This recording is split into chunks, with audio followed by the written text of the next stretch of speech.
విరిగిపోయిన ముక్కలను సైతం కూడా నష్టపడకుండా గంపల్లో ఎత్తమని సెలవిచ్చిన దేవుడు. సమయం నష్టపోతే ఆయన ఊరుకోడు. సమయమైనా దేన్నైనా కూడా నష్టాన్ని జీర్ణించుకునే దేవుడు కాదు నా దేవుడు. అర్థమైందా? నష్టాన్ని జీర్ణించుకోలేడు. ఇంత విలువైన సమయాన్ని నష్టపరచటం నాకు ఇష్టం లేదు. దీని వెనుక ఎంతో వ్యయ ప్రయాసాలు ఉన్నాయి. వాస్తవానికి గడిచిన వారంలో ఆరోగ్య పరిస్థితి బాగోక 22 సంవత్సరాల సేవా జీవితంలో ఎన్నడూ లేని విధంగా బాపట్లలో జరుగుతున్న పెద్ద మహాసభల్లో నేను మానివేసి వేరే దైవ సేవకుని పంపడం జరిగింది. ఖమ్మం వేరే దైవ సేవకుని పంపడం జరిగింది. ఈ వారంలో 2 మీటింగ్స్కి నేను వెళ్ళలేకపోయాను. కానీ ఈరోజు మీతో కూడా రావటానికి నన్ను బలవంతం చేసింది దేవుని కృప. రెండవది జాన్ మోజెస్ గారు, రతన్ రాజు గారి కుటుంబాలకు నేను ఇచ్చిన మాటను నిలబెట్టుకోవాలి. వారు నాకు అత్యంత ప్రియులు. నన్ను ప్రేమించిన వారిలో ఏలూరు పట్టణంలో ఒక ముఖ్యమైన వ్యక్తులు వాళ్ళు. కనుక వారికి ఇచ్చిన మాటను బట్టి ఈరోజు మీతో ఉండటం ఇది దేవుని ఏర్పాటు, అంతే. దేవునికి స్తోత్రం. మరి దేవుని ఏర్పాటుతో కూడిన ఈ సభను, ఈ సమయాన్ని దేవుడు నాకు ఇచ్చాడు. నేను నష్టపరచదలంచలేదు, వేస్ట్ చేయదలంచలేదు. ప్రభువు నాకు ఇచ్చిన ప్రత్యక్షతను బట్టి ఈ రాత్రి మేము ముందు ఏ మాటలు ఉంచాలో ఆ మాటలు నేను ఉంచి త్వరితగతిన ఈ కార్యక్రమాన్ని ముగిస్తాను. రేపటి దినం పునరుద్ధాన ఆదివారం. మనమందరం ఎవరి సంఘంలో వారు ఉండాలి, ఆరాధన చేసుకోవాలి. కనుక ఈ రోజున నేను దేవుని వాక్యంలోనికి వెళ్ళేటప్పుడు, దేవుని వాక్య ప్రకటనలోనికి వెళ్ళే ముందు ఒక మాట చెప్పాలని ఆశపడుతున్నా. క్రైస్తవ్యం మర్చిపోతున్న సంగతి. రోమాపత్రికలో ఒక మాట ఉంది. వాక్య భాగానికి వెళ్లే ముందు దాన్ని గుర్తు చేస్తున్నా. రోమాపత్రిక ఈనాటి సందేశం కాదు, ఇది ఒక హెచ్చరిక చేస్తూ నేను వాక్యాన్ని ప్రకటించాలని ఆశపడుతున్నా. రోమాపత్రిక 13వ అధ్యాయము 11వ వచనం. ఎవరైనా మౌత్ తీసుకొని పోటీ పడొద్దమ్మా, మీరు పోటీ పడొద్దు. అయ్యగారికి ఒక మౌత్ ఉంటే సరిపోతుంది. మరియు మీరు కాలం నెరిగి నిద్ర మేల్కొని వేలైనదని తెలుసుకొని అలా చేయండి. హలో, కాలము నెరిగి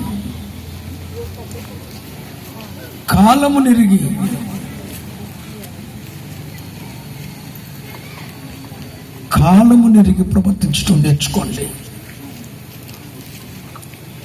క్రైస్తవ్యం చాలా టూ మచ్ చేస్తుంది.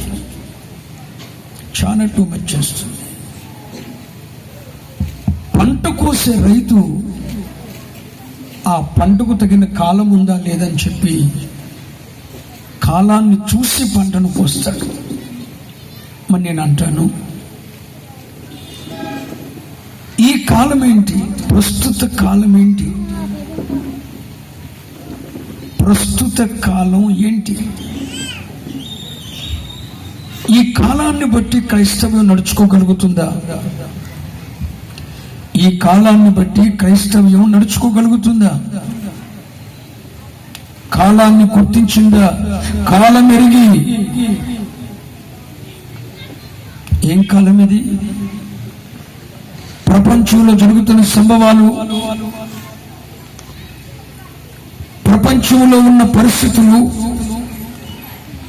ఇది ఏ కాలమని చూపిస్తున్నాయి.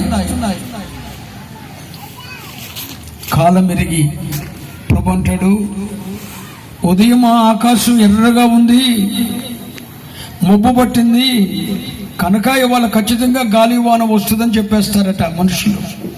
ఏంటి?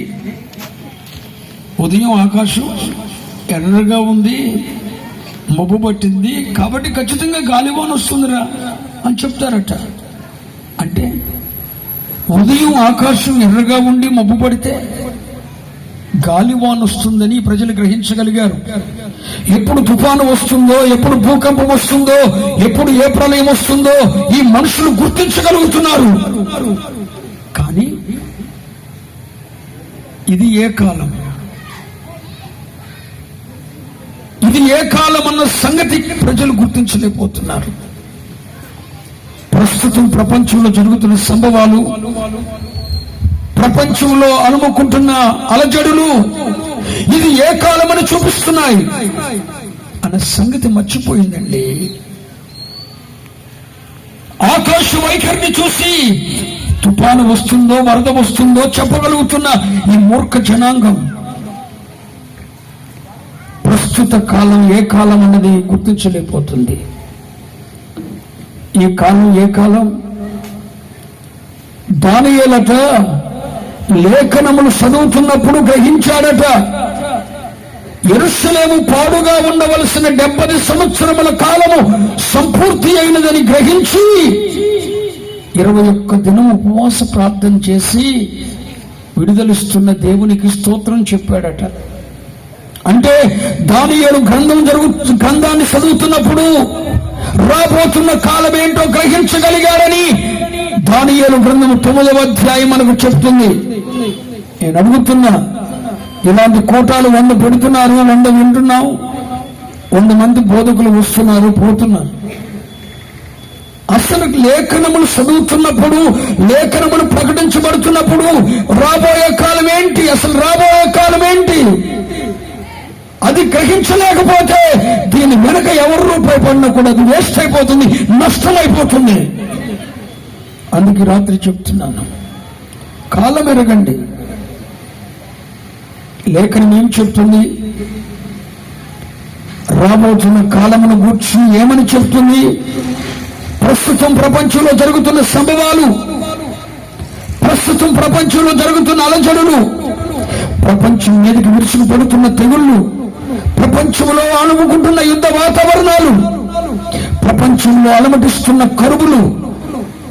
కరువుల వలన ఆకలి సావులు, ఇవన్నీ ప్రపంచంలో ఏ కాలమని చూపిస్తున్నాయండి. ఒక్క శ్రీలంక దేశంలో ఆకలితో ఎన్ని వేల మంది, ఎన్ని లక్షల మంది రోజుకు చనిపోతున్నారు మీకు తెలుసుగా.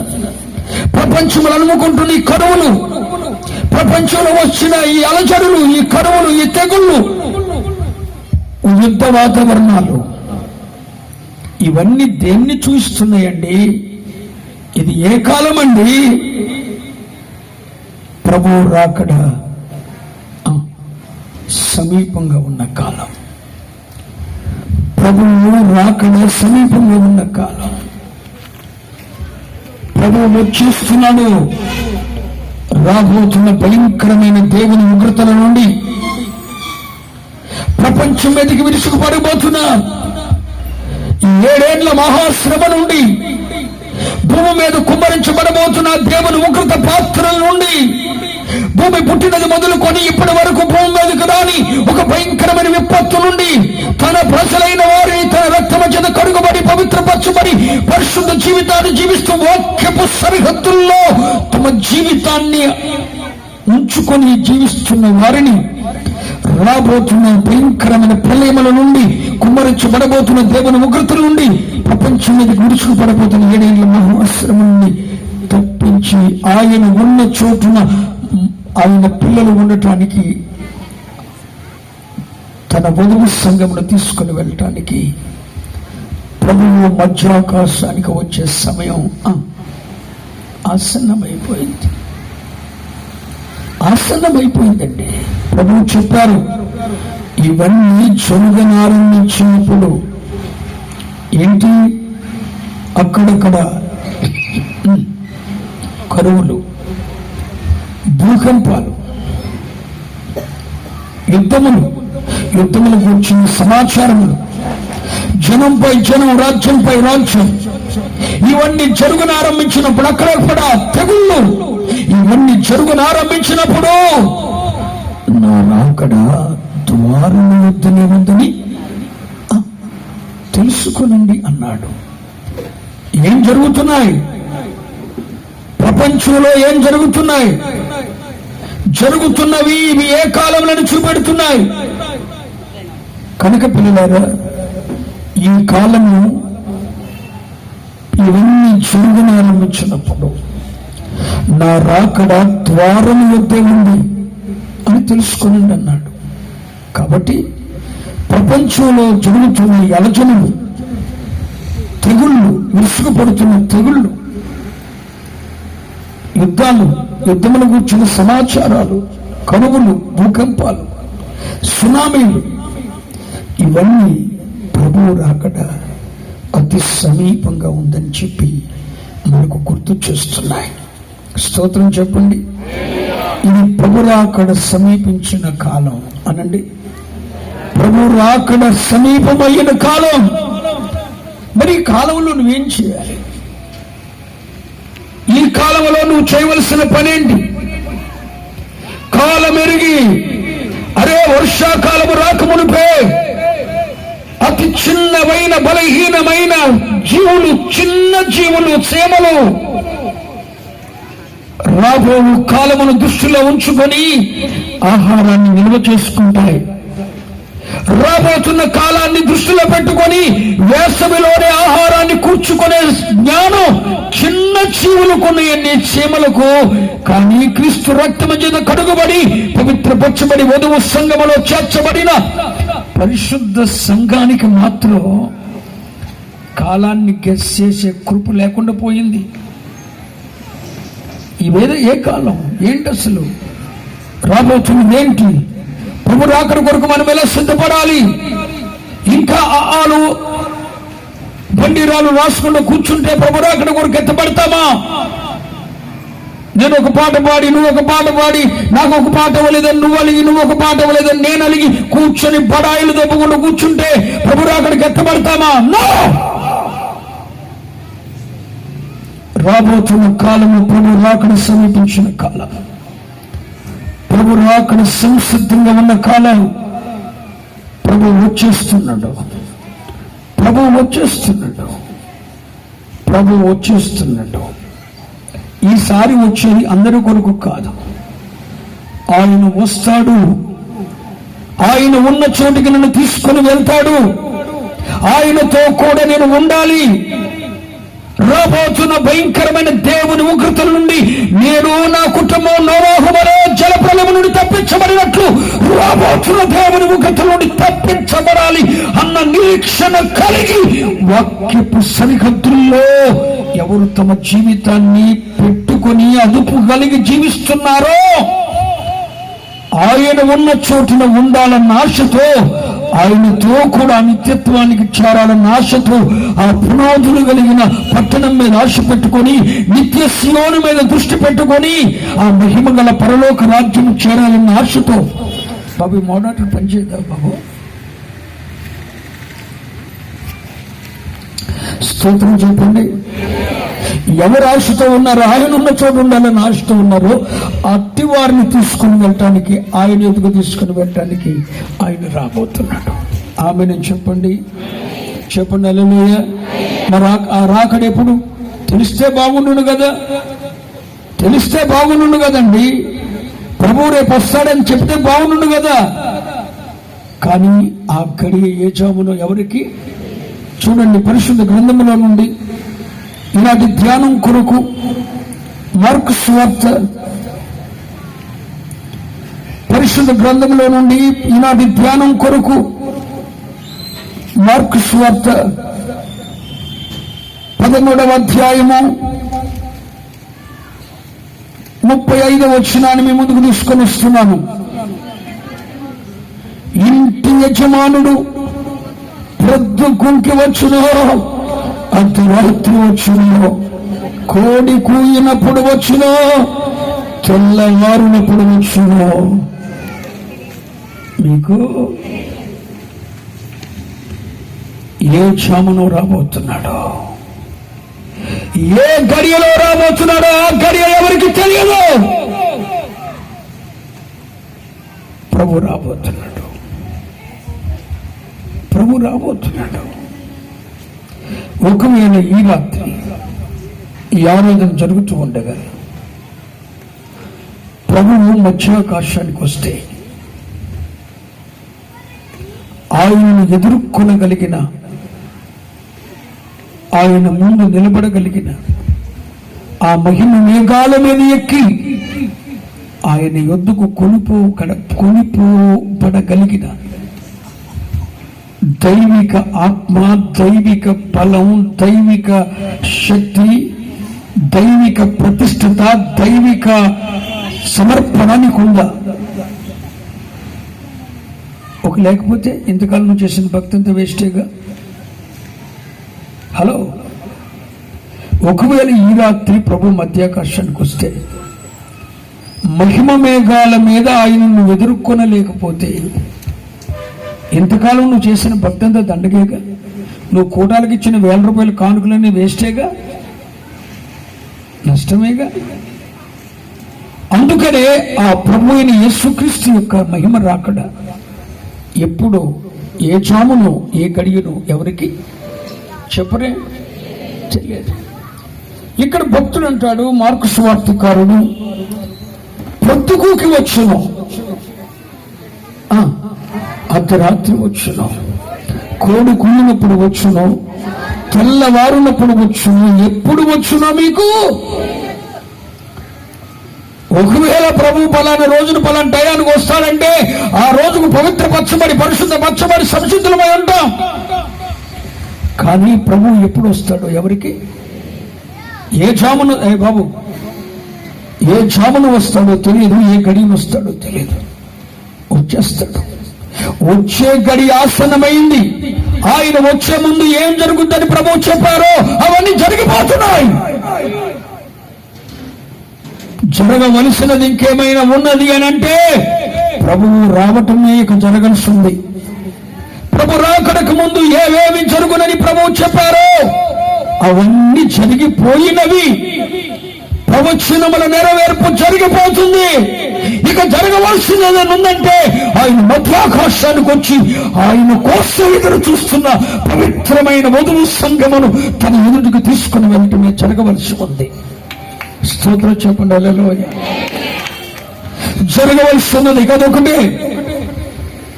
కనుక ప్రభు ఎప్పుడు వస్తాడు, ఏ జామున వస్తాడు, ఏ గడియను వస్తాడు ఎవరికి తెలియదు.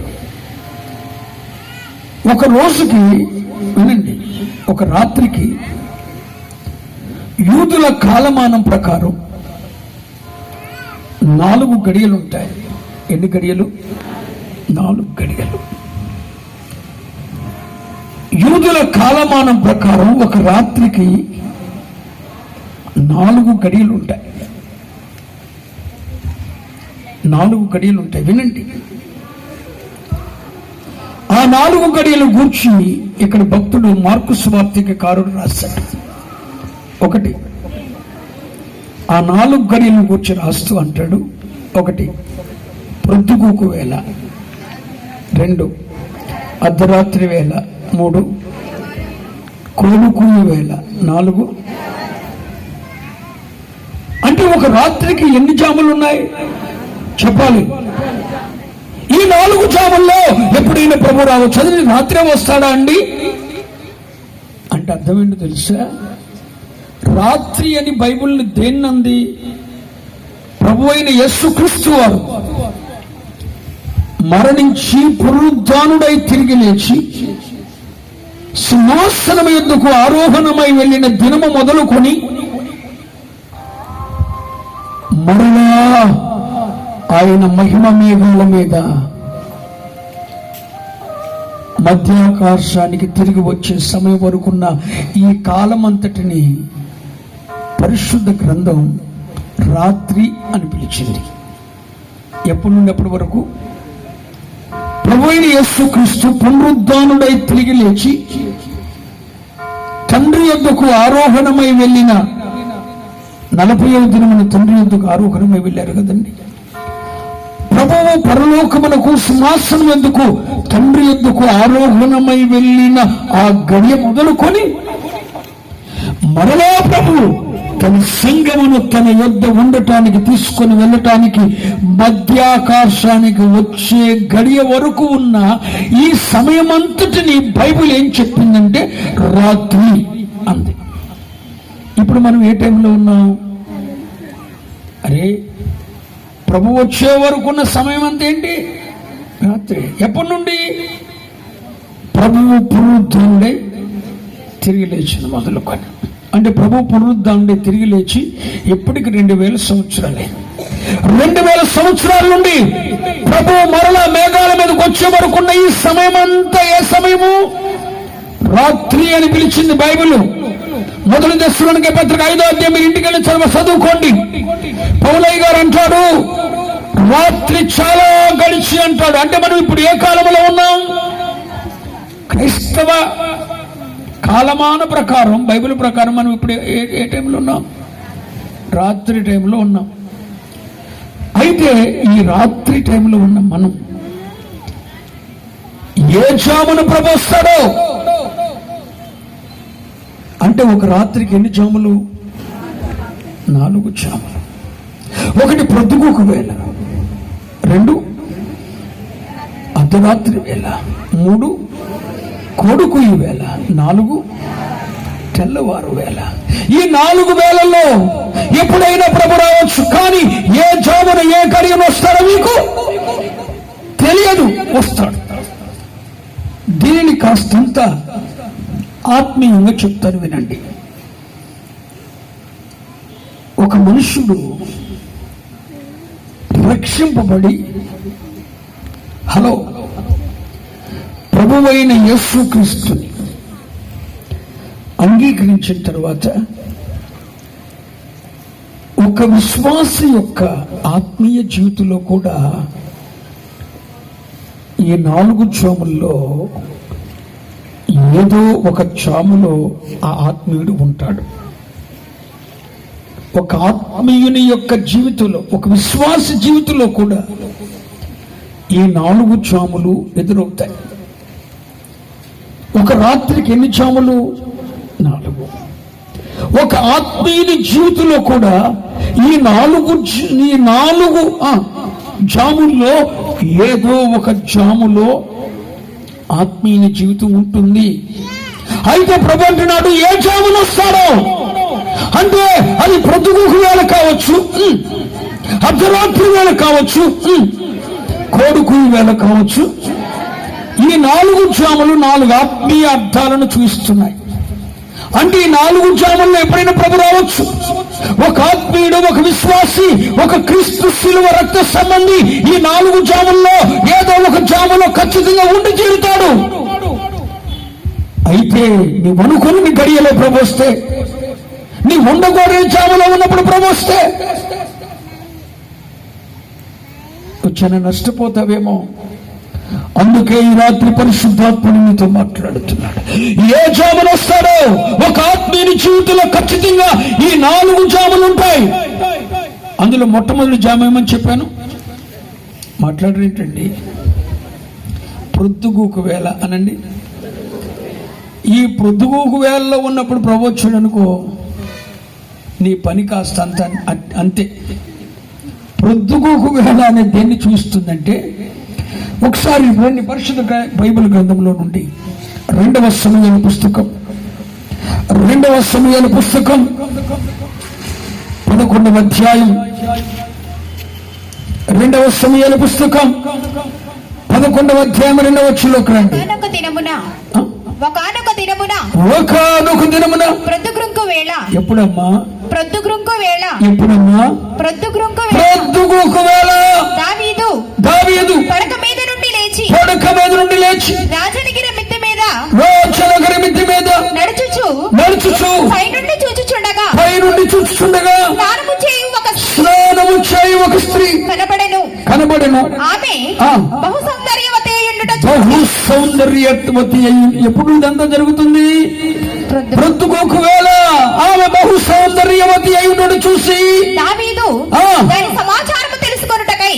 ఓకే, స్తోత్రం చెప్పండి. హల్లెలూయా. ఒక ఆత్మీయ జీవితంలో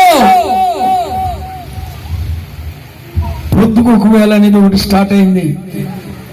పెట్టున్నారా? అతడు ఎవరో తెలుసా? దేవుడే సాక్ష్యం ఇచ్చాడు. అతడు నా హృదయానుసారుడు.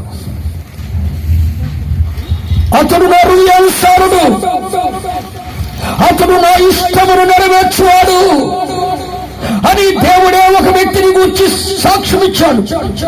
దేవుని చేత సాక్ష్యము పొందినటువంటి, దేవుని హృదయానుసారులైనటువంటి, దేవుని ఇష్టాన్ని మాత్రమే నెరవేర్చగలిగిన అత్యంత కృప కలిగిన దావీదు జీవితంలో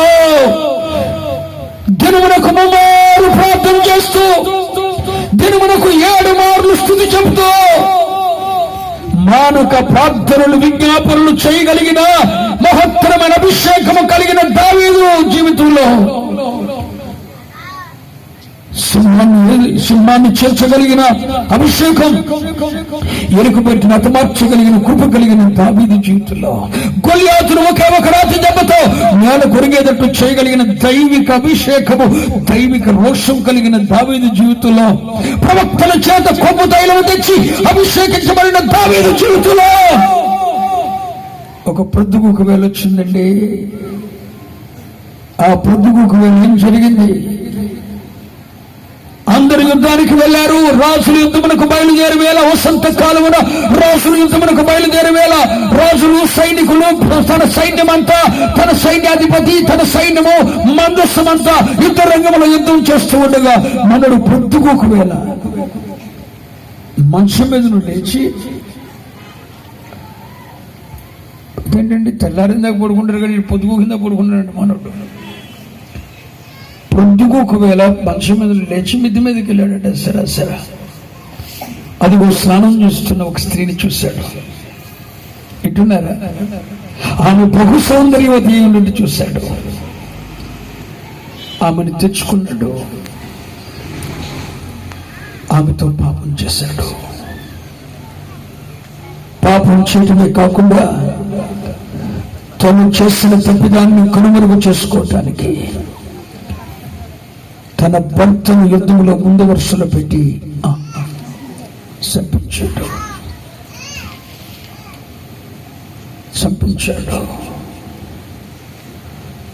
దేవుని ఎదుట దోషిగా నిలబడ్డాడు. దేవుని హృదయానుసారుడైన దావీదు జీవితంలో తల మీద అభిషేకం ఉంది, గుండెల నిండా స్తుతి ఉంది. వినండి, తల మీద అభిషేకం ఉంది, గుండెల నిండా స్తుతి ఉంది, దినమునకు 3 మార్లు ప్రార్థించే కృప ఉంది, దేవుని ఇష్టాన్ని నెరవేర్చగలిగిన దైవిక రోషం ఉంది, దేవుని చేత సాక్ష్యము పొందిన సాక్ష్య జీవితం ఉంది. ఇలాంటి ఆత్మీయ జీవితంలో కూడా ఒక బ్రతుకు వేళ ఏం జరిగింది? బ్రతుకు వేళ మిద్ది మీద ఉన్నవాడు పాపం చేయటానికి కిందకు దిగొచ్చాడు. ఎవరో ఒక దైవజనుడు అంటూ ఉంటే విన్నానండి, తన సైన్యమంతా యుద్ధానికి బయలుదేరుతుంటే, అందరూ యుద్ధానికి వెళ్తుంటే మనోడు యుద్ధానికి వెళ్ళటానికి మంచం దిగలేదట. సైన్యాధిపతి, సైన్యము, దేవుని మందస్సు యుద్ధానికి బయలుదేరితే వారితో పాటు యుద్ధానికి వెళ్ళటానికి మనోడు మంచం దిగలేదట. కానీ పాపం వచ్చేసరికి మిద్దె దిగి కిందకు వచ్చాడట. మిద్దె అంటే ఆత్మీయ జీవితంలో ఒక అత్యున్నతమైన స్థానం, భక్తిలో చాలా ఉన్నతమైన స్థితి. దావీదు ఆత్మీయత ఎక్కడుందంటే చాలా ఉన్నతంగా ఉంది. మిద్దె మీద ఉన్నాడు, ఆత్మీయతలో చాలా ఎత్తులో ఉన్నాడు, భక్తిలో ఉన్నత శిఖరాగ్రాల్లో ఉన్నాడు. కానీ పొద్దుకోక వేళ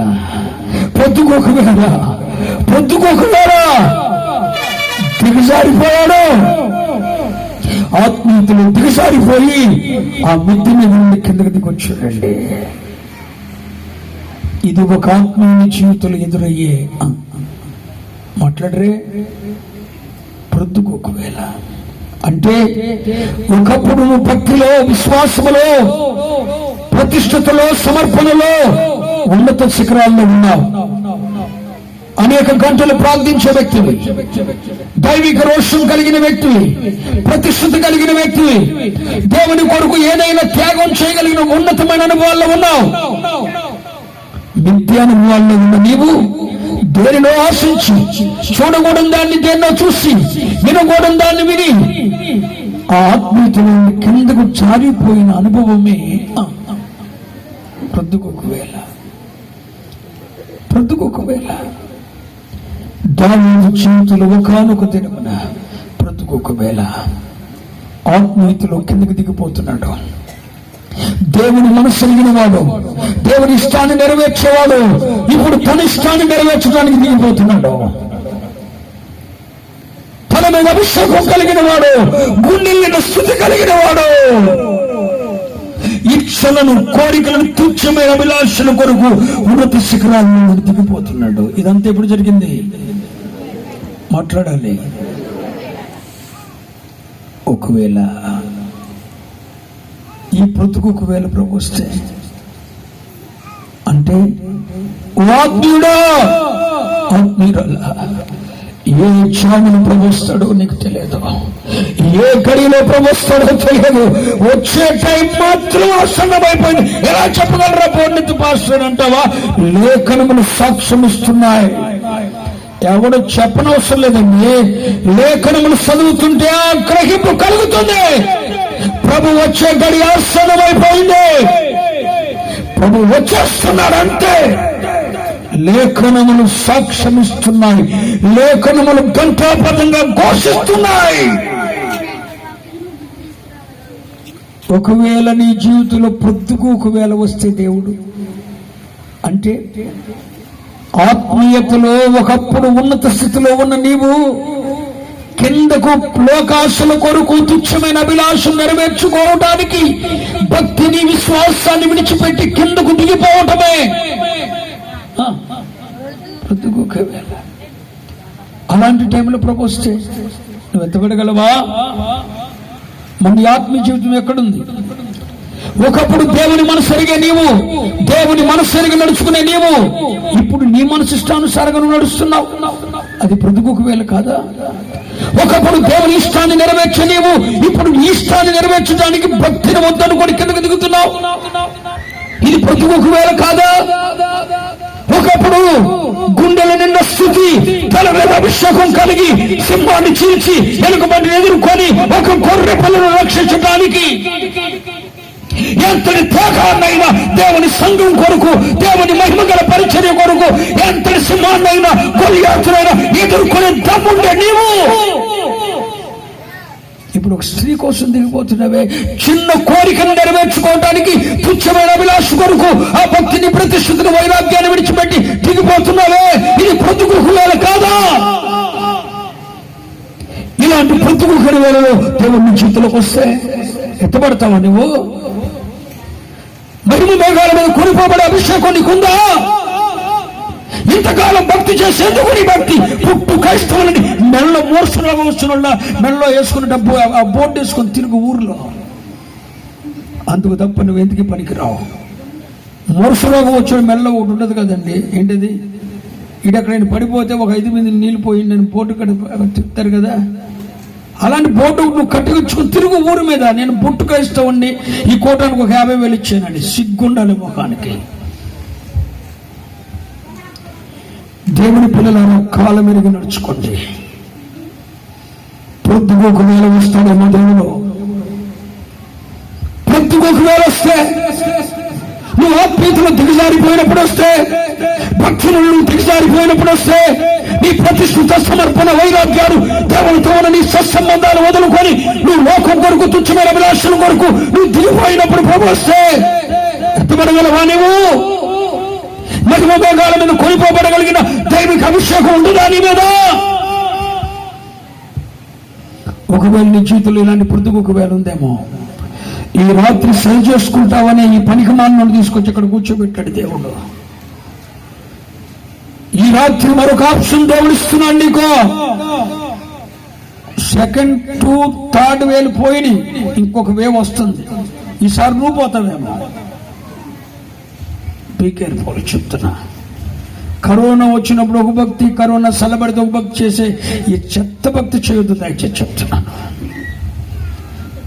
1st వే పోయింది, 2nd వే పోయింది, 3rd వే పోయింది, చాలా మంది పోయారు. ఇప్పుడు 4th వే వస్తుంది, నువ్వు పోతావేమో. జాగ్రత్త.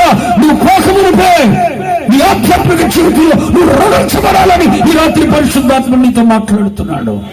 స్తోత్రమని చెప్పు.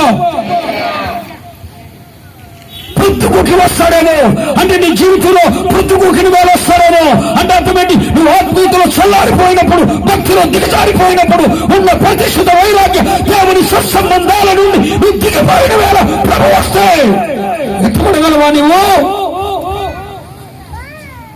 ఎందుకైనా విడిచిపెట్టబడటానికి ఒక్క పాత్రలు కుమరించబడి నీవు అన్ని జనులతో పాటు ఏడేళ్ల శ్రమల్లో ఉండటానికేనా ఈ భక్తి చేసేది?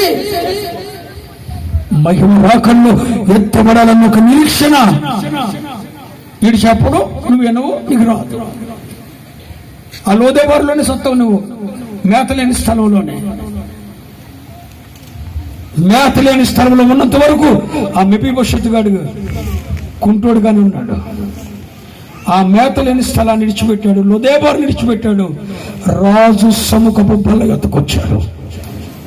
స్తోత్రం చెప్పాలలోయ, చెప్పండి హల్లెలూయ. ఒకటి ప్రొద్దుగోక వేళ. స్తోత్రం చెప్పండి. ప్రొద్దుగోక వేళ అంటే అర్థం ఏంటి? ఆత్మీయతలో, భక్తిలో, దేవునితో ఉన్న సత్సంబంధాల నుండి, భక్తి నుండి, విశ్వాసం నుండి దిగజారిపోయిన వేళ. ఇలాంటి ప్రొద్దుగోక వేళ వస్తే నీ బ్రతికే అంతే. అందుకే ప్రొద్దుగోక వేళ వస్తాడు అని చూసుకోమన్నాడు ప్రభు. ఇక రెండో విషయానికి కూడా వస్తున్నాను నేను. రెండో జాము ఏంటి? చెప్పండి చెప్పండి. అర్ధరాత్రి వేళ అన్న అందరూ. అర్ధరాత్రి వేళ దేన్ని చూస్తుంది? ఎటువంటి కుర్రోళ్ళు ఇద్దరు రండి, నాతో కూడా వచ్చిన కుర్రోళ్ళకి ఇద్దరు రండి, రండి నాకు ఇద్దరు రండి, రండి బాబు. ఎవరున్నారు? మీకు అర్థమవుతా చెప్తాను.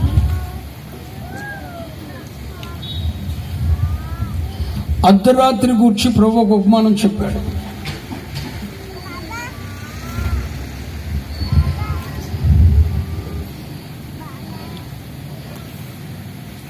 మీకు అర్థమయ్యేటట్టు చెప్తాను. స్తోత్రం చెప్పండి. అయ్యారు కూర్చోండి. ఇబ్బందిగా ఉన్నారా? ఇటు రండి, ఇటు జరిగింది. స్తోత్రం చెప్పండి. హల్లెలూయా. అర్ధరాత్రి వేళ అని చెప్తానండి. యేసయ్య చెప్పిన ఉపమానమే చెప్తున్నా. ఒకానొక గ్రామంలో ఒక వ్యక్తి ఉన్నాడు.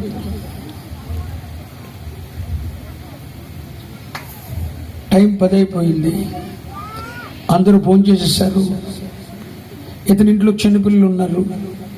నాజీరా నువ్వు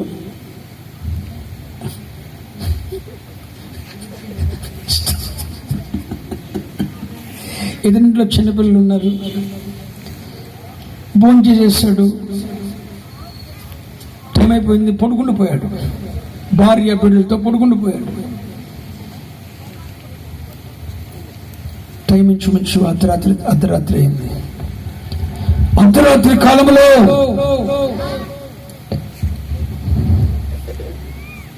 ఈ వ్యక్తి వచ్చాడు. ఈ వ్యక్తి ఎవరంటే ఇతనికి స్నేహితుడు. అనండి, స్నేహితుడు. ఇతను వచ్చాడు. నేను రాని బండి తలుపుతే అర్ధరాత్రి కూడా నా స్నేహితుడు వచ్చాడండి. ఉలిక్కిపడి లేచాడు, తలుపు తీశాడు. పాపం ఎక్కడో హైదరాబాద్ నుండి ప్రయాణం వస్తున్నాడు అనుకుంటా. అలసిపోయాడు. అతని పొట్టలో పేగులు చూస్తే పట్టిన అన్నం పెడతాడేమో అన్నట్టు అనిపిస్తుంది. అతని కళ్ళల్లో కళ్ళు చూస్తే నా స్నేహితుడు పట్టుడితో పట్టిన అన్నం పెట్టి గుక్కడితో గుక్క నీళ్ళు ఇస్తాడేమో అన్న ఫీలింగ్ ఈ ముఖంలో కనబడుతుంది. అర్థమైపోయింది. ఎవరికి? ఇతనికి అర్థమైపోయింది. అదే అర్ధరాత్రి పూట వచ్చాడు. నాకు కావలసిన స్నేహితులు వచ్చారు, కానీ ఇతని ఆకలి తీర్చగలిగిన శక్తి సామర్థ్యత నాకు లేదు. నా దగ్గర ఏమీ లేదే అంటున్నాడు. ఇదంతా లూకాసు వార్త 14వ అధ్యాయంలో ఉంది. మీరు చదువుకోండి, ఇప్పుడు అవసరం లేదు, నేను ముగిచ్చేస్తా. నేనేం బైబిల్లో లేని చెప్పట్లా. మనోడు అంటున్నాడు, అయ్యో నా దగ్గర ఏమి చెప్పండి, ఏమీ లేదు. ఎప్పుడు ఎంటీ అయిపోయాడు, కొండ గీకేశాడు.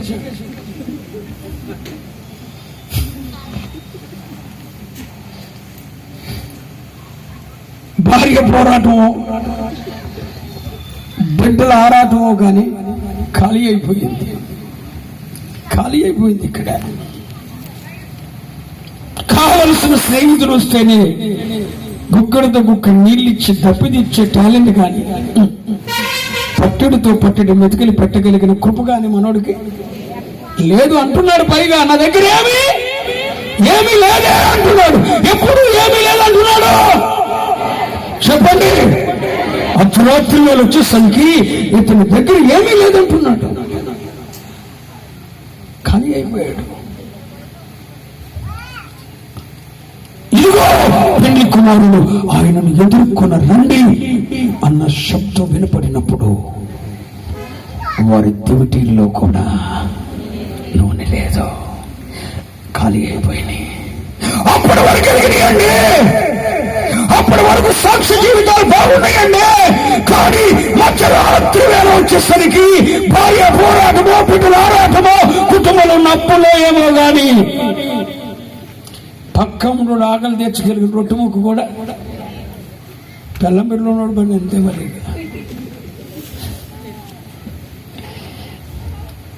ఏమీ లేదు. మధ్యరాత్రి వేళ ఇదిగో పెళ్లి కుమారుడు ఆయన ఎదుర్కొని రండి అన్న శబ్దం వచ్చేసరికి బుద్ధి లేని కనీల దగ్గర కూడా ఏమి లేదు. ఎప్పుడది వాళ్ళ దగ్గర నూనె లేదు, ఈయన దగ్గర రొట్టె లేదు అను. అరే బాబు, మీ ప్రభుని గురించి చెప్పుకోవాలనిపిస్తుంది, మీ ప్రభుని గురించి తెలుసుకోవాలనిపిస్తుంది. నాకు తను చెప్పు, అసలు భక్తి అంటే ఏంటో, వైరాగ్యం అంటే ఏంటో, ప్రతిష్ఠిత అంటే ఏంటో నేర్చుకోవాలనింది బాబు అని నీ స్నేహితుడు అడిగితే, అరే నా దగ్గరే లేదురా సాక్షి జీవితం, ఇంక నీకేం చెప్తా అంటున్నాడు. ఖాళీ అయిపోయింది. అర్ధరాత్రి వేళ స్నేహితులు వస్తే స్నేహితులు ఆకలి తీర్చగలిగిన రొట్టెల దగ్గర లేదు. అర్ధరాత్రి వేళ పెళ్లి కుమారుడు వస్తే ఆయన ఎదుర్కోవటానికి డ్యూటీల్లో అంటే కూర్చున్నాను. అర్ధరాత్రి అనేది ఏంటి? ఖాళీ ఏంటి? ఖాళీ అయిపోయింది. ఒకప్పుడు చాలా నిండుకుండండి, ఇది చాలా నిండుకుండా ఇది. కానీ ఇప్పుడు ఏమైపోయింది? ఒకప్పుడు గిన్నె నిండిపోయిన అభిషేకం. ఏ ఆయుధం లేకుండానే మేక పిల్లను చీల్చినట్లు సింహాన్ని చీల్చే అభిషేకం. ఎప్పుడు? ఒకప్పుడు. సంసాన్ని గుర్తు చేసుకున్నారా? ఆయుధం లేకుండానే మేక పిల్లను చీల్చినట్టు సింహాన్ని చీల్చేశాడట. ప్రారంభ భక్తి అంటే అప్పుడు సంసారంలో ఉన్న అభిషేకం ఎంతుంది? గిన్నె నిండి పొలుగుతుంది. కాబట్టి ఆయుధం లేకుండా సింహాన్ని చీల్చవతలు పడేశాడు, మేక పిల్లని చీల్చినట్టు చీల్చేసాడంట. మరి కొంతకాలం తర్వాత ఫిలిస్తీన్లు వచ్చారంటే ఎరబూసుకోవాలని చూశాడు, ఏమి లేదు, నెత్తి మీద ఎంట్రుకలు లేవు. వెంట్రుకలు అనేది దేన్ని చూస్తున్నా తెలుసా? ప్రతిష్ఠతను చూస్తున్నాయి. గడ్డము వెంట్రుకలు అనేది ప్రతిష్ఠతను చూస్తున్నాయి బైబిల్లో. మనోడి దగ్గరికి ప్రతిష్ఠత లేదు. ప్రతిష్ఠత ఉన్నప్పుడు ఆయుధం లేకుండానే మేక పిల్లని చీల్చినట్టు సింహాన్ని చీల్చేశాడు. కానీ ఇప్పుడు దేనికి? సంఖ్యలు వేయటానికి. ఎందుకంటే తన మీద అభిషేకం లేదు. ఇప్పుడు ఆత్మ అతన్ని విడిచిపెట్టేస్తుంది. సౌలును కూర్చుకొని ఇదే మాట రాయబడింది, ఒకప్పుడు ప్రవక్తలతో కూడా ఉండి ప్రవచనాలు చెప్పిన వాడెవరు? సౌలు. అతను కూర్చొని నాలుగుంది, ఇతను ప్రవక్తలలో కూడా ఉన్నాడా? ప్రవచించాడు. కానీ అదే సౌలు అభిషేకాన్ని కోల్పోయిన తర్వాత యెహోవా ఆత్మతో నిలిచిపడి దురాత్మ వచ్చిన తర్వాత సోదిగతి దగ్గరికి వెళ్ళి భవిష్యత్తు చెప్పుకొచ్చుకుంటున్నాడు. ఏమి లేదు, ఇక మనోడు ఖాళీ అయిపోయాడు. దేవునికి స్తోత్రం చెప్పండి. ఒకప్పుడు అన్ని భాషలు మాట్లాడి నీవు, ఒకప్పుడు పరిశుద్ధాత్మ కృపావరాలు కలిగిన నీవు, ఒకప్పుడు ఆత్మాభిషేకంతో రగల్చబడి దేవుని కొరకు సాక్షిగా ప్రజ్వలించగలిగిన కృప కలిగిన నీవు సాక్షి జీవితం జీవించాలని, దేవుని కొరకు సాక్షిగా ఉండాలని నిన్ని పొర్లుతున్న అభిషేకంతో రగల్చబడి నీ ఆస్తి అంతస్తులను, నీ గౌరవ ప్రతిష్టతలను, నీ మహిమ, నీ ఖ్యాతిని దేవుని కొరకు ఖర్చు పెట్టగలిగిన రేంజ్ కలిగిన కృప కలిగిన నీవు ఇప్పుడు గాజులు తొడుక్కొని చేతగా కూర్చున్నావు, ఖాళీ అయిపోయావు. ఇదే టైము. మరొకసారి నిన్ను చూసుకో.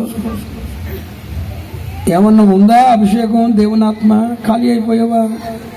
అరే బాబు నాయన నీకు దండం పెడతాను బాబు, మా సభల్లో 20-30 మంది 20,000 మంది పైన ఉంటారు నాన్న, ఎవరు మాట్లాడరు. స్తోత్రం చెప్పండి. మీరు నమ్ముతారా? సాధారణంగా నేను బయటకు డేట్స్ ఇవ్వట్లేదు, అయినా మొత్తం డైరీ ఫుల్ అయిపోయింది. 2022 తారీఖు 2022 సంవత్సరం అక్టోబర్ నెల వరకు మొత్తం డైలీ లేదు. ఎందుకంటే కొన్ని క్రమాలు నచ్చావు. అక్కడికి వెళ్ళిన తర్వాత అల్లులు అనొద్దంటాడు ఒకడు, స్తోత్రం చెప్పొద్దంటాడు. ఈ బాధలన్నీ ఊడి పడతాడు, ఎలాగో ఉండే పోద్దుగా. ఇంకొకడు అంటాడు మీకు ఎంత అంటాడు. ఏంటి ఆడికి వెళ్ళిన తర్వాత మీకు ఎంత అంటాడు. దౌడ పగిలిపోద్దాను అక్కడ. ఎంత చెప్తండి అసలు, క్రైస్తవ్యం నాశనం అయిపోతుంది. జాగ్రత్త దేవుని పిల్లలారా, ఈ రాత్రి పరిశుద్ధాత్మ నీతో మాట్లాడుతున్నాడు. ఒకటి ప్రభువుకు వేళ అంటే ఆత్మీయతలో ఉన్నత శిఖరాల్లో ఉన్న నీవు కిందకి తుచ్చమైన అభిలాషను కోరికలు నెరవేర్చుకోవటానికి కిందకి దిగిపోయిన వేళ ఏ వేళ? ప్రభువుకు వేళ. అభిషేకం ఆత్మ అన్ని ఖాళీ అయిపోయిన వేళ ఏ వేళ? నీ పక్కంటోడు కూడా సాక్ష్యం పంచి పెడతాక నీ దగ్గర ఏమీ లేని వేళ ఏ వేళ? ఏముంది నీ దగ్గర? బోర్డు సాక్ష్యం ఏముందంటే నీ క్యాన్సర్ తగ్గిందన్న సాక్ష్యం ఏమన్నా పరలోకాన్ని తీసుకెళ్తా? నిన్ను చెప్పరే, తీసుకెళ్దు. నేను పాపముల విషయమై పశ్చాత్తాపడి దేవుని తట్టు తిరిగాను అన్న సాక్ష్యమే నిన్ను నిత్యత్వాన్ని తీసుకుని వెళ్తుంది. స్తోత్రం చెప్పు. ఈ సాక్షి పోలేదుగా పక్కనోడికి యేసు ప్రభువుని గురించి చెప్పడానికి నా పాపముల విషయమై పశ్చాత్తాపడ్డారు, నా పాపముల విషయమై దేవుని విషయంలో రోదన చేశారు, నా పాపముల విషయమై దేవుని విషయంలో కన్నీరు విడిచారు, పశ్చాత్తాపడుతున్నారు, నా పాపములను మానుకున్నాను, దేవుని తట్టు తిప్పబడ్డాను, నా పాపములు ప్రభువైన యేసుక్రీస్తు రక్తం ద్వారా కడిగి వేయబడ్డాయి. ఇప్పుడు నేను శుద్ధి అయ్యాను, ఆత్మ పొందుకున్నాను, పరిశుద్ధాత్మతో నింపబడ్డాను, అన్య భాషలు మాట్లాడుతున్నాను, ఆత్మ కృపావరాలు పొందుకున్నాను అన్న సాక్షి దగ్గర లేదుగా. పక్కన రొట్టె పెడతాకి ఖాళీ అయిపోయిన వేళ ఏ వేళ చెప్పండి? అర్ధరాత్రి వేళ. మరి నీ సాక్షి జీవితం, నీ ప్రార్థనాత్మ అన్ని ఖాళీ అయిపోయినాయి అంటే అది ఏ టైం చూపిస్తుంది? మరి ఇలాంటి టైంలో ప్రభు వస్తే ఖాళీ గుండ్లను బాగు చేసుకెళ్తాడా ప్రభు? ఈ మట్టి ఘటనలో ఆయన మహదైశ్వర్యము ఏ ఘటములో నింపబడుతుందో వారు మాత్రమే దైవిక బలముతో మేఘముల మీద కొనుపోబడతారు. ఉట్టి కుండలు కాదండి, ఈ మట్టి ఘటనలో దేవుని మహదైశ్వర్యం, ఈ మట్టి ఘటనలో దేవుని సాక్షి జీవితం, ఈ మట్టి ఘటనలో పరిశుద్ధాత్మ అభిషేకం, ఈ మట్టి ఘటనలో ఆత్మ రగల్చబడిన కృప. బలవంతులు మాత్రమే దైవికంగా కొనుపోబడతారని యోబు భక్తుడు ముందే చెప్పేశాడు. ప్రభు వచ్చినప్పుడు బలవంతులు కొనుపోబడతారట, బలహీనులు కాదు. మరి నీ మట్టి ఘటనలో ప్రభువైన యేసుక్రీస్తు అని మహదేశ్వరుడితో నింపబడ్డావా? ఆత్మ కృపావరాలతో నింపబడ్డావా? ఆత్మ లేనివాడు నావాడు కాదు. పరిశుద్ధాత్మతో నువ్వు నింపబడిన అనుభవం ఉంటే ఆ బలమే నిన్ను రేపొద్దున రాకెట్ లాగా నేను పైకి తీసుకుపోతాయి. స్తోత్రం చెప్పండి. ఇప్పుడు ఒక రాకెట్ని భూమి మీద నుండి వదిలితే అది అగ్నిని కిందకు ఉత్పత్తి చేస్తూ పైకి వెళ్ళిపోతుంటుంది. రేపొద్దున ప్రభు వచ్చి నేను భూమి మీద ఉన్నదాన్ని నేను తీసుకెళ్ళడు. ఆయన ఎక్కడికి వస్తాడు? మధ్యాకాశానికి వస్తాడు. మధ్యాకాశం అంటే ఈ ఆకాశం కాదు. ఈ ఆకాశం తర్వాత మరొక ఆకాశం, మరొక ఆకాశం తర్వాత మరొక ఆకాశం. 7 ఆకాశాలు ఉన్నాయి. అందులో మధ్యాకాశానికి ప్రభు వస్తాడు. ఈ ఆకాశానికి ఈ భూమికి ఎంత ఎత్తు అన్నది ఇప్పటికి నాసా శాస్త్రజ్ఞులు కూడా తెలుసుకోలేకపోయారు. మరి మధ్యాకాశానికి ఎత్తబడాలి అంటే ఆయన అక్కడ దాకా వస్తాడు. పరలోక మహిమ నిడిచిపెట్టి మధ్యాకాశానికి వస్తాడు. నువ్వు ఇక్కడ నుండి ఆయన ఎదుర్కోవాలి. ఎవరు? బలహీనులు కాదండి, బలవంతులు, ఆత్మ బలము కలవారు మాత్రమే. రాకడలో ఇదిగో పెళ్లి కుమారుడు అన్న శబ్దం వినపడుతుంది. ఆ ఆత్మాభిషేకంతో ఒక రాకెట్ కన్నా కొన్ని లక్షల కోట్ల వేగంతో దూసుకుపోతారు, ప్రభుని కలుసుకుంటారు. మరి నువ్వు ఖాళీ అయి కూర్చుంటే, పక్కముటోడికి రొట్టె పెట్టడానికి సాక్ష్యం లేకపోతే, నీ దగ్గర మారు మనసు పొందానన్న సాక్ష్యం లేకపోతే, ఒక రొట్టె ముక్క ఒక అన్నిటికి ఇవ్వడానికి నీ దగ్గర సాక్ష్యం లేకపోతే, అర్ధరాత్రి పూట నీ సాక్షి, నీ స్నేహితుడు, నీ కానివాడు, నీ అయినవాడు నీ ఇంటికి వస్తే అమ్మా ప్రభుని తెలుసుకోవాలని ఉంది, నీ ప్రభు ఏం చేస్తానని అడిగితే వాడికి ఒక రొట్టె ముక్క పెట్టగలిగిన కృప నీకు లేకపోతే నువ్వెలా ఎత్తపడతావు? ఉంది ఏమీ లేని టైం. ఏ టైము? మాట్లాడరే. ఏమీ లేవు. స్నేహితుడు వచ్చాడు, ఏమీ లేవు అంటున్నాడు మనోడు. ప్రభు వచ్చాడు, సిద్ధుల్లో ఏమి లేదు. 2 కాలాల మీతో చెప్పాను. ఇక మరి ప్రభు నీ జీవితంలో ప్రతిభూకి నేల వస్తే నీ పని అంతే. మాట్లాడరే. మధ్యరాత్రి వేళ వస్తే నీ అభిషేకాన్ని, నీ ఆత్మను అన్నీ పోగొట్టుకుని ఖాళీ అయి కూర్చున్న వేళ వస్తే నీ పని అంతే. ఒకవేళ కోడి కూయినప్పుడు వస్తాడేమో అనండి. కోడి కూయినప్పుడు వస్తాడేమో. చెప్పండి హల్లెలూయా. కోడి కూయినప్పుడు వస్తాడేమో. కోడి కూయినప్పుడు అంటే అద్దెన్ని చూస్తుంది. చిన్న ఉదాహరణ చెప్తాను. యేసయ్యని ఎప్పుడైనా ఫోటో తెద్దామంటే యేసయ్య పక్కన ఖచ్చితంగా ఉండేవాడండి. ఎవరు? పేతురు. ఎప్పుడన్నా యేసయ్య ఒక ఫోటో తీసుకుందామంటే పక్కన ఆయన ఉంటాడు. ఎవరు? సందు దొరికితే వదిలిపెట్టాడు. యేసయ్య గలిలయ సముద్ర తీర ప్రాంతం ఉన్నాడంటే గలిలయ సముద్ర తీర ప్రాంతం ఉంటాడు. ఒలీవ కొండ మీద ఉన్నాడంటే ఒలీవ కొండ మీద ఉంటాడు. రూపాంతరపు కొండ మీద ఉంటాడు. రూపాంతరపు కొండ మీద ఉంటాడు. అద్భుతాలు చేసే దగ్గర ఉంటాడు. యేసు ఎక్కడుంటాడో గెచ్చమని ఉంటే గెచ్చమని రూపాంతరపు కొండ మీద, రూపాంతరపు కొండ మీద, ఒలీవ కొండ మీద ఉంటే ఒలీవ కొండ మీద ఎక్కడుంటాడు పేతురు. కానీ ఒకనొక దినం వచ్చింది. ఆ దినము ప్రభు ముందే చెప్పాడు. కోడి కూయక మునుపే నీవు నన్ను. కోడి కూసింది. ఆయన ఎవరో నేను ఎరుగుని. నేను మారు అబద్ధం ఆడటమే కాకుండా ఆ కోడి కూయి వేళట దూరంగా ఉండి యేసయ్యని వెంబడిస్తున్నాడట. ఎక్కడ అంటే నిన్నగా ఇక్కడ ఉన్నాడు పేతురు. ఒకసారి చూడండి లూకాసు వార్త 22వ అధ్యాయం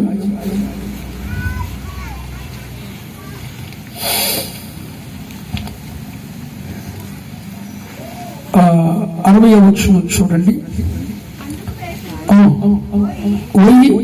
నీవు చెప్పినది నాకు తెలియదని అతడు ఇక్కడ మాట్లాడుతుండగా కోడి కూసిన. సరే, ఇప్పుడు 54వ వచనం చూడండి. వారు ఆయనను పట్టి ఈడ్చుకొని పోయి, ఇదంతా కోడి కూసే సమయంలో జరిగింది. ప్రభుని పట్టుకొని ఈడ్చుకుపోయి ప్రధాన యాజకుని ఇంట్లోకి తీసుకుని పోయి పేతురు దూరముగాను వారి వెనుక. చాలా పేతురు ఎక్కడున్నాడు ఇప్పుడు? ప్రభుకి దూరంగా. దూరంగా.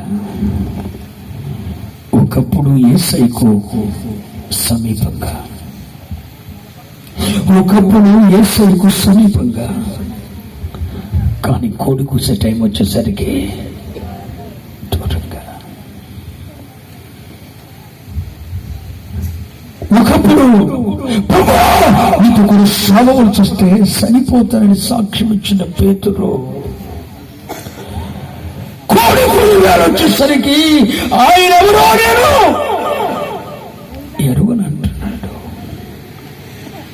అంటే కోడి కూలివేళ ఏం చేస్తుంది? నీ ప్రాణం మీద ప్రీతో, నీ ఆస్తి మీద మమకారమో, హృదయభారం మీద ఉన్నాయి కోరికో నిన్ను దేవునికి దూరం చేస్తుంది.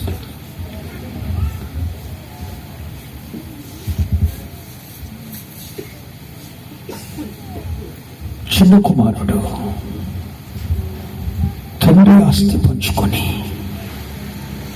లోకం మీద నమ్మకాలతో స్నేహితులకు ఉన్న సంబంధాన్ని తెంచుకోలేక లోకంతో ఉన్న మమకారం, లోకం మీద పెంచుకున్న మమకారం బట్టి స్నేహితులతో ఉన్న బంధాలు తెంచుకోలేక తండ్రి ఆస్తి పంచుకొని దూరం వెళ్ళిపోయాడు. ఇదే టైము కోడి కోసే వేళ. ఒక స్నేహితురాలి కోసమో, ఒక బాయ్ ఫ్రెండ్ కోసమో, ఒక గర్ల్ ఫ్రెండ్ కోసమో, లోక సంబంధమైన ఇచ్చలు, కోరికలు, తుచ్చమైన అభిలాషల మీద ఉన్న మమకారమో, ప్రీతో వాటి మీద ఆశ పెట్టుకొని దేవునికి దూరం అయిపోయిన వేళ. ఏ వేళ? నీ ప్రాణం మీద ప్రీతో, నీ కులం మీద ఉన్న మమకారమో,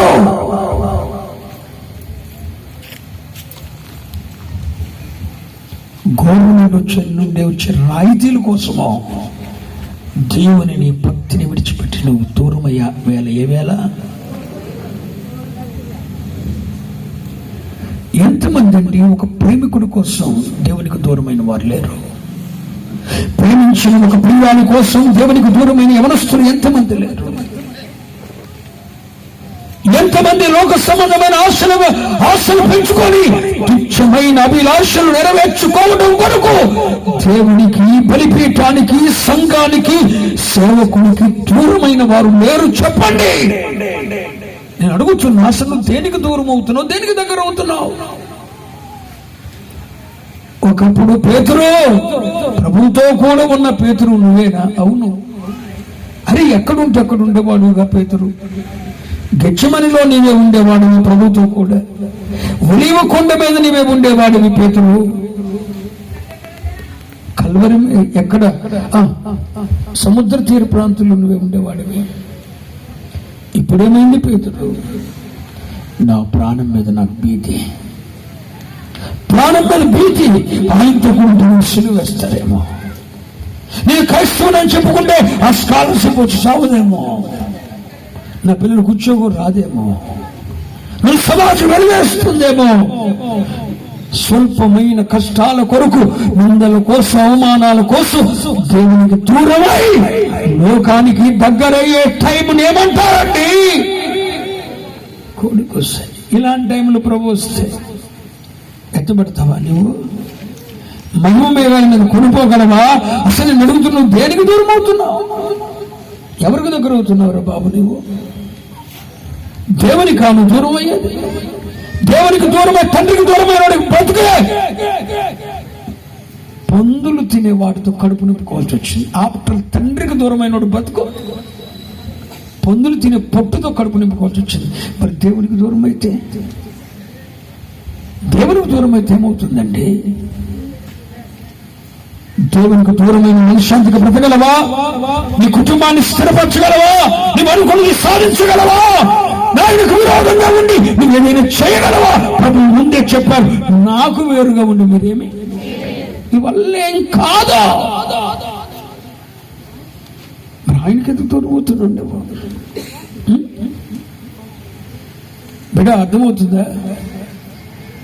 కొడుకు వేళ వచ్చింది, దగ్గరున్న పేదరేమయ్యాడు, దూరమయ్యాడు. సస్తానన్న పేదరేమయ్యాడు, అసలు ఆయన ఎవరో నేను ఎరగనని పారిపోతున్నాడు. కొడుకు ఇలా దేవునికి నువ్వు దూరమైన వేళ వస్తే నువ్వు రాకుండా ఎంతపడగలవా? స్తోత్రం చెప్పండి. ఇక 4వ వేళ, తెల్లవారు వేళ. అందరూ నిన్న మాట, తెల్లవారు వేళ అంటే అర్థం ఏంటో తెలుసా? తెల్లవారుతుంది. అందరూ ఏం చేస్తారు?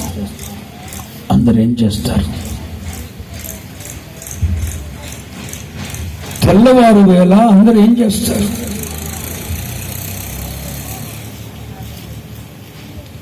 మాట్లాడండి. మీరేం చేస్తారు? మేలుకుంటారు అనొచ్చుగా.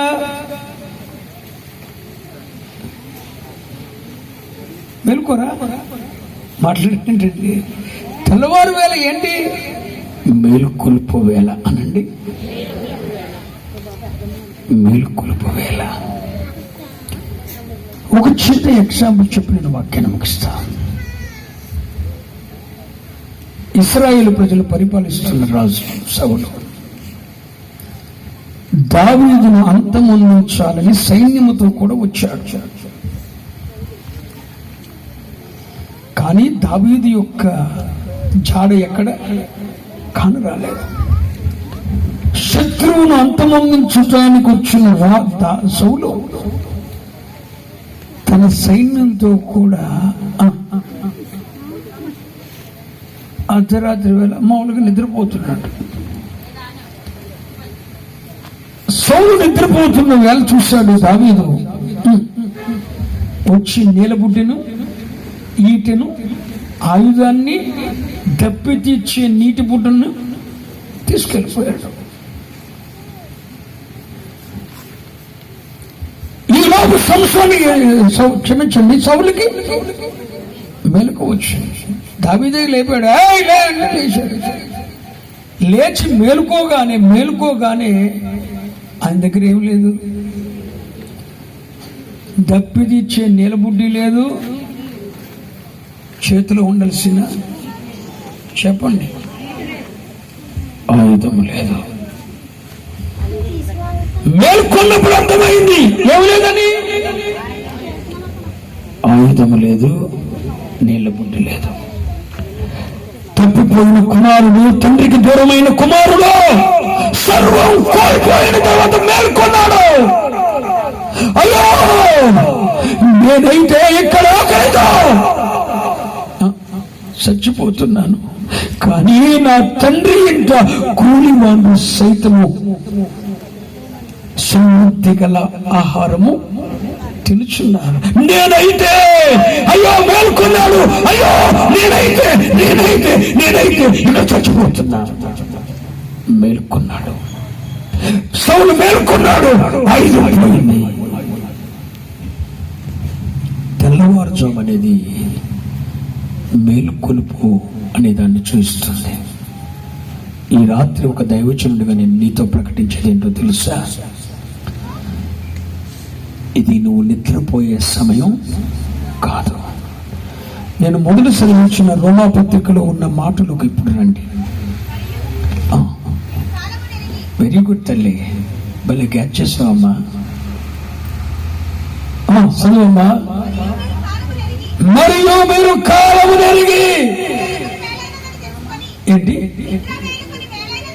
అందరూ ఆ మాటనండి. మీ పక్కంలో చెప్పండి, చేయి పట్టుకొని చెప్పు, మేలుకోమని చెప్పు. నిద్ర మేలుకొని వేళ అయిందని చెప్పండి. నవ్వద్దు, సీరియస్గా చెప్పండి. లేవరా బాబేగా, ఇకనైనా లేచావు అని దేవుడు చెప్తున్నాడు. నిద్ర మేలుకొని వేళ అయిపోయింది. ఇప్పటికే నువ్వు ఆయుధాలు పోగొట్టుకున్నావు.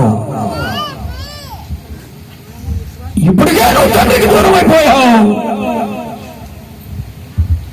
ఇప్పటికే మిట్టి మీద నీవు ఆధ్యాత్మికతలో ఉన్నత స్థితిలో ఉన్న నీవు దిగజారిపోయావు, భక్తి నుండి దిగజారిపోయావు, ఇప్పటికే భక్తి ఉన్నత స్థితి నుండి దిగజారిపోయావు, ఇప్పటికే పరలోక తండ్రికి దేవునికి దూరం అయిపోయావు, ఇప్పటికే నీ ఆయుధాలు, నీ ప్రతిష్ఠిత, నీ వైరాగ్యం కోల్పోయావు, ఇప్పటికే నీ కుండ ఆత్మీయ జీవితం ఖాళీ అయిపోయింది, సాక్షి జీవితం లేదు. మేల్కో, ప్రభు వచ్చే వేళ ఆసన్నమైపోయింది. మేల్కో, నిద్ర మేల్కొని వేళైనది. స్తోత్రం చెప్పు.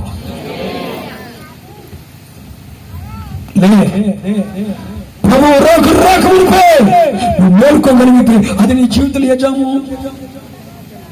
నువ్వు మేల్కోగలిగితే ఏంటది? తెల్లవారుజాము. అది వర్షం దాకా పడుకో, ప్రభు వచ్చిందాకా. నూతిలో ఉన్న కప్పకేం తెలుసు భక్తి? ఒక నూతిలో ఉందండి కప్ప, దానికేం తెలుసండి భక్తి? అసలు ప్రతిష్ఠత అనే మాటకు అర్థం తెలియదు ఆ కప్పకి, వైరాగ్యం అనే మాటకు అర్థం తెలియదు. స్తోత్రం చెల్లించమన్న పాటొచ్చు, దేవునికి స్తోత్రం దేవునికి స్తోత్రం గానం చేయుట, అసలుకే ఇవన్నీ వచ్చు, మామూలుగా వచ్చు. ఇకంతే నూట్లో ఉన్న నీళ్ళే భక్తి. కానీ మేల్కొని సావకమునిపై సూర్యుడు పట్టిన కవిని దగ్గర ఉన్న 4 కుష్ఠరోగులు, ఎక్కడ మనము నిలిచి ఉండుట మంచిది కాదు, ఎక్కడుంటే చచ్చిపోతాం. చచ్చిపోయే వరకు ఇక్కడ ఎందుకు నిలబడాలి? మనము ఆకలితో చచ్చిపోయే వరకు ఈ కరువున్న చోట ఎందుకు ఉండాలి?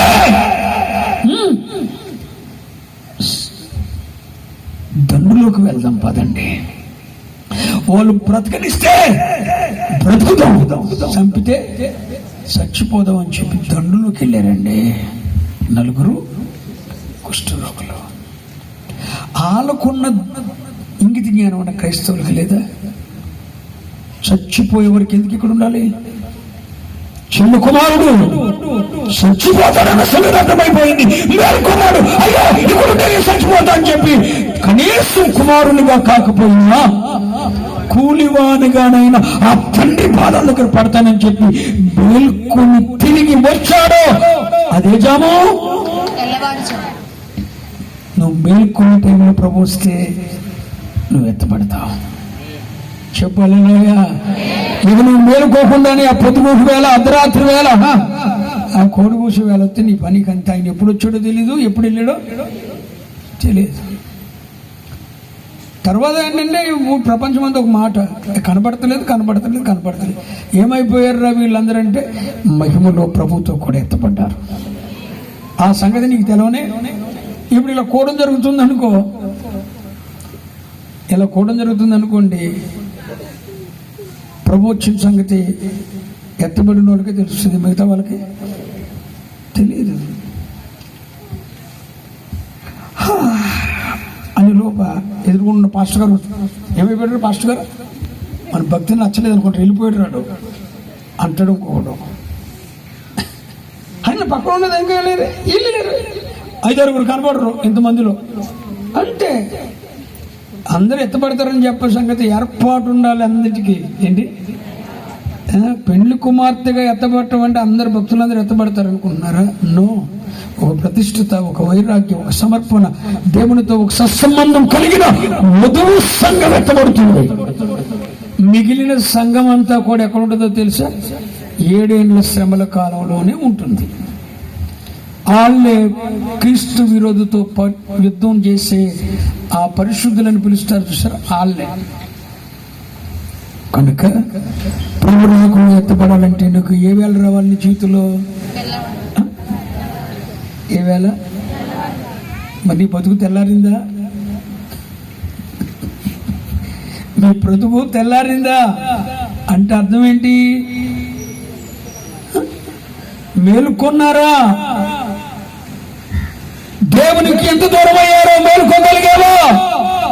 ఎంత భక్తి నుండి దిగజారిపోయావో మేలుకోగలిగావో?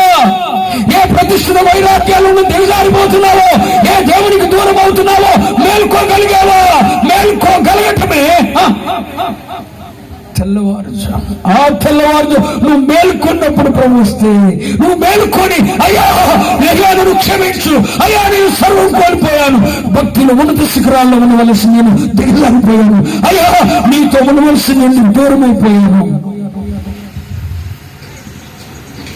నేను క్షమించయ్యా, నన్ను క్షమించు, నా దగ్గర సాక్షి జీవితం లేకుండా అభిషేకం లేకుండా ఖాళీ అయిపోయాను, నన్ను క్షమించయ్యా, నన్ను నీ ఆత్మతో నింపయ్యా, అయ్యా నీ రక్షణానందం నా ఎదురున్న మరలా నీ రక్షణానందం నన్ను తీసిపోయద్దు, నీ రక్షణానందం మరలా నాకు పుట్టించు, నీ సంక్షిప్ని నన్ను తోసివేయవద్దు, ఈ సాగుతో నన్ను కడగండి, ఎవరికంటే తెల్లగా చేయండి, నా పాపముల విషయమై పశ్చాత్తాపడుతున్నా, నీతో తిరుగుతున్నా, ఈ పాప జీవితం నాకు వద్దు ప్రభువా, దిగసారిపోయిన ఆత్మీయ జీవితం నాకు వద్దు, అన్ని కోల్పోయిన ఆత్మీయ స్థితి నాకు వద్దు, ఖాళీ అయిన బతుకు సాక్షి జీవితం లేని బ్రతుకు నాకు వద్దు ప్రభువా, నీకు దూరమైనట్టు నేను బ్రతకలేని ప్రభువా, నీ ఎదుకు వస్తున్నాను అని ప్రభు ఎదుకు రాగలిగితే, నువ్వు మేల్కొని ప్రభు ఎదుకు రాగలిగితే, అదుగో చాచిన చేతులతో నీ వైపు ప్రభు చాచి ఉన్నాడు, లోపడని ప్రజల వైపు ఆయన చేతులు చాచి ఉన్నాడు. వస్తావా ఆయన చేతులకి? నీ పాపముల విషయమై పశ్చాత్తాపడి ప్రభు సన్నిధికి వస్తావా? దేవుని కౌగిట్లో ఒరిగిపోతావా? అయ్యా ఇష్టంతో నన్ను కడగండి, ఇవ్వ కంటే తెల్లగా చేయండి, నీ రక్షణానందం నాకు మరలా పుట్టించండి అంటూ ప్రతిమలాడుకుంటావా? ఓ అబ్బాయి, నీ దగ్గర ఉన్న లక్షలు ఎన్ని రోజులు ఉంటాయిరా? ఎన్ని రోజులు ఉంటాయి? ఆటను చూసి పురుచుకుంటావు, పోతావు. ఐశ్వర్యం దేవుని భక్తి కట్టు రాకూడదు, కుల గోత్రాల ప్రతిష్టతలు దేవుని కట్టు రాకూడదు, దేవునికి దూరమై బ్రతకొద్దు. ప్రభు నీ వైపు చేతులు చాపుతున్నాడు. ఈ ఆఖరి రాత్రి దేవుని సన్నిధిలోకి వస్తారా? లోబడతారా? దేవునికి ఇష్టమైన బ్రతకటాన్ని సమర్పించుకుంటారా? మీరు స్థలంలో లేచి నిలబడండి. వచ్చిన ప్రార్థన చేసి ఈ ఆరాధన ముగిస్తాను. అందరూ లేచి నిలబడండి. ఆర్కెస్ట్రా వాళ్ళు ఎక్కడ ఉన్నారు? పరివారు సహితం నీ తండ్రి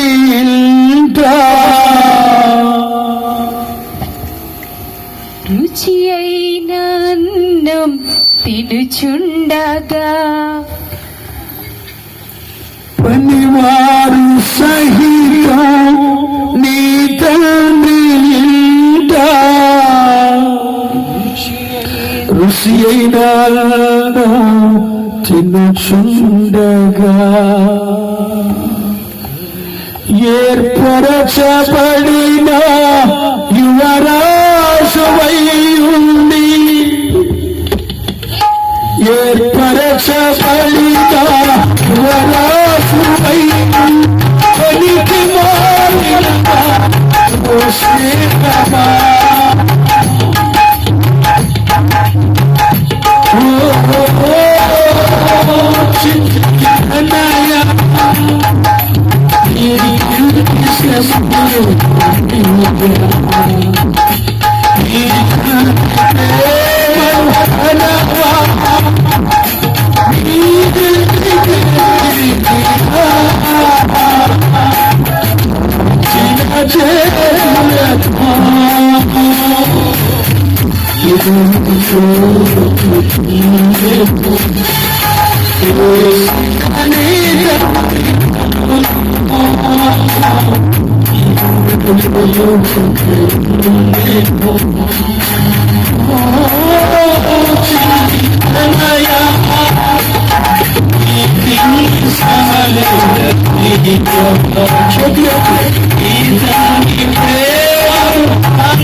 నా పాపాల విషయమై నేను పశ్చాత్తాపడుతున్నాను.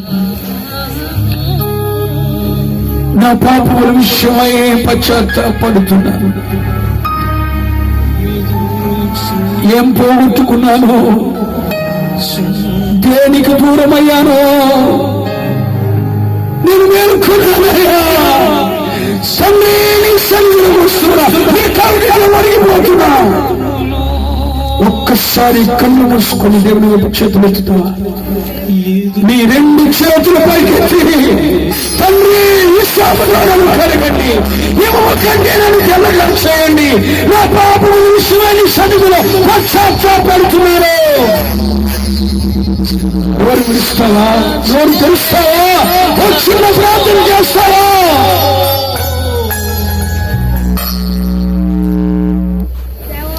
ఎందుకో ఈ రాత్రి పరిశుద్ధాత్ముడు మీతో స్పష్టంగా మాట్లాడాడు. కనికర పూర్ణుడు నిన్ను ఆవరించి ఉన్నాడు కదా. నీ ఆత్మీయ స్థితి ఎలా ఉందో నీ కళ్ళకు కట్టినట్టు చూపించాడు కదా. ప్రతిరోజుల వేళలో ఉన్నావో, అర్ధరాత్రి వేళలో ఉన్నావో, దిగజారిపోతున్న మధ్యలో ఉన్నావో, సర్వం కోల్పోయి ఖాళీ అయిన సమయంలో ఉన్నావో, ఖాళీ అయినట్టుగా ఉన్నావో, తండ్రికి దూరమైన అనుభవంలో ఉన్నావో, ఏ అనుభవంలో ఉన్నావో పరిశుద్ధాత్ముడు మీతో మాట్లాడాడుగా.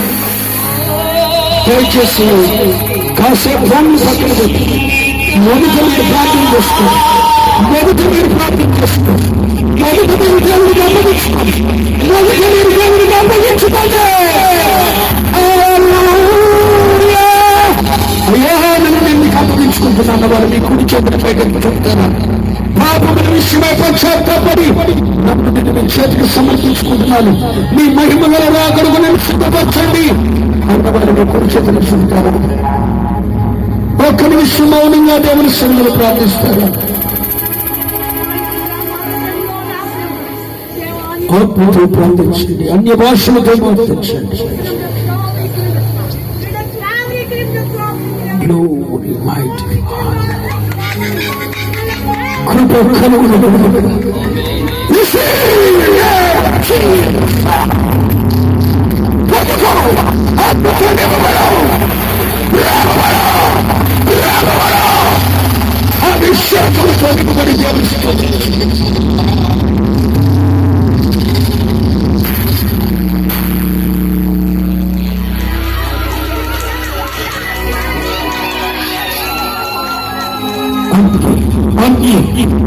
పరిశుద్ధాత్ముడు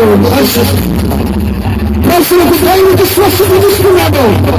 పథకాలు పెంచుతున్నాడు. అనేకమంది రోగులు ఈ రాత్రి స్వస్థత వెళ్తున్నారు. అనేకమంది పొందకములు వ్యసనములుగా ఉన్న పొందకములు పరిశుద్ధాత్ముడు పెంచివేస్తున్నారు. కృప ఆవరిస్తున్నది, కృప ఆవరిస్తున్నది, మహిమ తాండవిస్తున్నది. అదే కృప పశ్చాత్తమవుతున్నాడు. దేవునికి మహిమ చెల్లించండి. స్తోత్రమప్ప, స్తోత్రమయ్యా.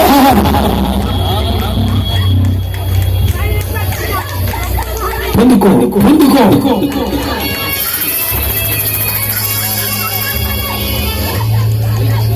ఆఖరి గారు వచ్చిన జాకబయ్య గారు ఈ ఉపదేశము ప్రజల హృదయాల్లో స్థిరపరచబడినట్లు అవి 3 అంకెల ఫలమిచ్చినట్లు ఈ ప్రాంతము కదిలించబడి మహిమగల వాకులకు సిద్ధపరచబడినట్లు శాఖపై ప్రార్థిస్తాడు.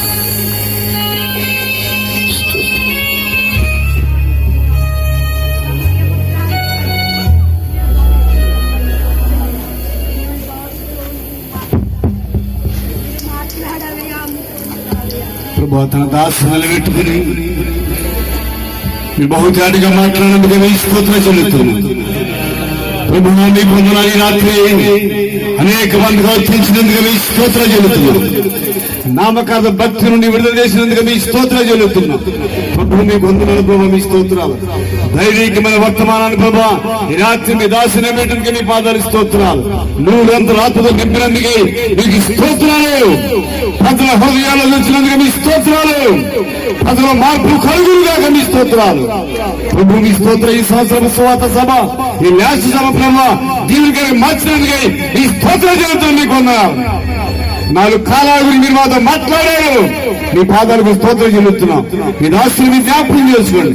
దేశ ప్రభావ మినిస్టర్ వ్యవస్థాపనలను మీరు వాడుకున్నట్టుగా ఈ స్తోత్రం చెల్లుతున్నాం. ఈ ప్రాంతానికే ప్రభావ ఒక నూతన అధ్యాయాన్ని తీర్చినందుకు మీ స్తోత్రాలు. ప్రభు మీ స్తోత్రం వారికి ఇచ్చిన పశ్చాత్తాపం బట్టి వారి మాటల భాషను బట్టి వారి తీర్మానాలను బట్టి మీరే ప్రజలు కదిలింపజేసిన మీ స్తోత్రాలు. నేత సంచారం జరిగించినందుకే మీకు స్తోత్రం చెల్లుతున్నాం. ఈ రాత్రి సభ వ్యర్థం కాకుండా దైవిక వర్తమానంతో మాట్లాడేందుకే మీ స్తోత్రం చెల్లుతున్నాం. మీకు వందనాలు. ప్రతి పాపం కట్లను తెప్పినందుకే మీకు స్తోత్రం చెల్లుతూ ఈ వర్తమానం జీవితాంతం రాబోయే సంవత్సరం కాదు అనేక దినాలు నెవరేసుకున్నాక నేర్చి ప్రార్థన చేస్తూ ఈ రాత్రి మీరు తాకినందుకే మీకు స్తోత్రం చెల్లుతూ అదే పట్టుదల ప్రభావ అదే అద్భుతమైన శక్తిని దయచేయండి. మీ దాసునికి మంచి ఆరోగ్యం ఇచ్చి శక్తినిచ్చి నిలబెట్టండి. మీ స్తోత్రాలు. మీ దాసులతో బృందాన్ని వారి సంఘాన్ని సహవాసాన్ని మీరు దీవించి దేశ విదేశాల సాకోపు సాగరగా వాడుకుంటే స్తోత్రాలు. సహాయం చేసి మీరే మహిమను ప్రార్థన చేసి యేసు నామమున ప్రార్థన చేస్తున్నాను. పరమ తండ్రి 2 చేతులు తాకి గట్టిగా సభలో దేవుడు తాకాడు. స్తుతించగలిగే చేతులు కాగలుగుతాం. గ్లోరీ హల్లెలూయా హల్లెలూయా గ్లోరీ హల్లెలూయా.